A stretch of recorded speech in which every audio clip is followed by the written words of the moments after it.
Capítulo 8.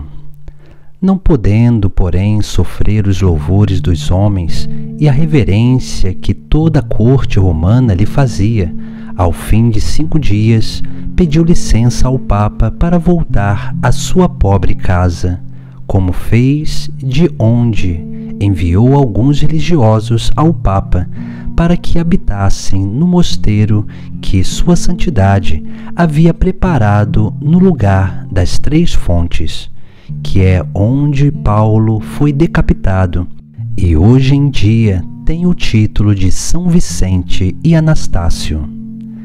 Entre os demais monges, para lá se dirigiu como abade Bernardo de Pisa, discípulo do santo abade, grande religioso e pessoa que havia sido muito estimada no século, o qual, morto Inocêncio, Celestino e Lúcio, seus sucessores, foi eleito com tal aprovação como sumo pontífice. Chamou-se Eugênio III, e foi para ele que depois São Bernardo escreveu aqueles divinos livros conhecidos pelo nome de Consideratione. Não pôde, porém, o amigo de Deus sossegar outra vez em seu mosteiro como desejava. Foi, ao contrário, necessário que saísse dali apressadamente para reprimir e confundir alguns hereges que se haviam levantado naquela ocasião, como já o havia feito com os cismáticos, vendo os membros desunidos e apartados da igreja com sua cabeça. Um destes foi Pedro Abelardo, homem de agudo engenho, mas orgulhoso e vão. Enganado pelo pai da mentira, começou a disseminar novas doutrinas e algumas opiniões falsas e perniciosas. Avisou o santo benigna e secretamente para que as revogasse. Vendo que com os meios brandos não alcançava êxito, em um concílio que se celebrou em Sens, na França, para a presença de muitos prelados e doutores, arguiu e convenceu de tal maneira que o pobre homem, cheio de vergonha e de confusão, não soube o que responder às objeções do santo.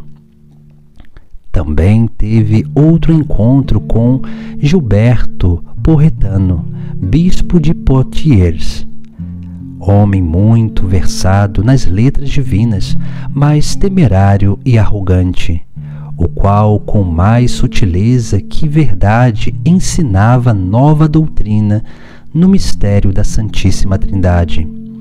Disputou com o santo 2 dias no concílio de Reims, celebrado pelo Papa Eugênio III, e o fez retratar-se dos erros que havia ensinado. Não foi de menor dano a impiedade de um falso e perverso mestre chamado Henrique, vilíssimo apóstata, que colocou sua boca no céu e declarou guerra contra Jesus Cristo, contestando os santos sacramentos e deitando por terra os antigos usos da hierarquia eclesiástica. E porque era falador e sagaz, havia feito grande progresso pelas partes da Gasgonha, onde, por sua detestável doutrina, viam-se as igrejas sem sacerdotes e sem a devida reverência, e, para resumi-lo em uma palavra, os cristãos sem Cristo.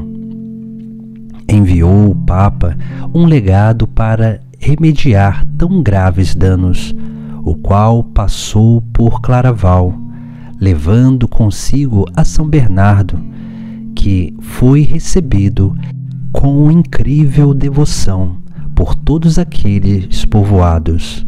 Com sua vida, doutrina e milagres, arrancou dos corações daquela gente enganada a semente má que o demônio, por intermédio de Henrique, seu ministro, havia semeado. E os que haviam sido pervertidos se submeteram à fé, prendendo e entregando o herege ao bispo. Em outra ocasião, teve que sair de seu recolhimento para apaziguar os cidadãos de Metz, na Lorena, e alguns príncipes da comarca, que faziam guerra crua e perigosa entre si, porque não pôde negar ajudar ao arcebispo de Trèveres, que, como bom pastor, desejava impedir os danos de suas ovelhas e os males que aquela discórdia poderia trazer. Havia vindo a Claraval em pessoa e, atirando-se aos pés do santo abade, suplicou humildemente, pelas chagas de Jesus Cristo, que tomasse a iniciativa para pacificar os ânimos desunidos e ferozes que, com suas inimizades tão fortes, ameaçavam a Igreja. O santo achava-se já velho, próximo do final de sua vida, e acamado devido à enfermidade. Deu, no entanto, pela sua caridade, maior importância à saúde espiritual de seus filhos do que à sua própria. Colocando-se imediatamente a caminho com o mesmo arcebispo, o Senhor concedeu-lhe subitamente novas forças para aquela jornada, porque feita para o seu serviço. E embora tenha encontrado 2 exércitos inimigos prontos para a guerra, aplacou-os de tal maneira que, deixadas as armas de comum acordo, colocaram todas as suas diferenças em suas mãos, e ele as julgou com grande paz e contentamento das partes que aquela tempestade e turbilhão converteu-se em uma serena concórdia e tranquilidade. Coisa maravilhosa parecerá a alguns que um pobre religioso, vestido com um saco vil e desprezível, fizesse coisas tão grandes e tão insólitas, e que tivesse tão grande autoridade e força, não apenas para converter do século ao Senhor tantas pessoas de todos os estados, como também para unir a Igreja desunida, submeter os reis, atemorizar os príncipes, confundir os hereges e persuadir os povos em tudo o que ele queria, como se fosse o Senhor dos corações.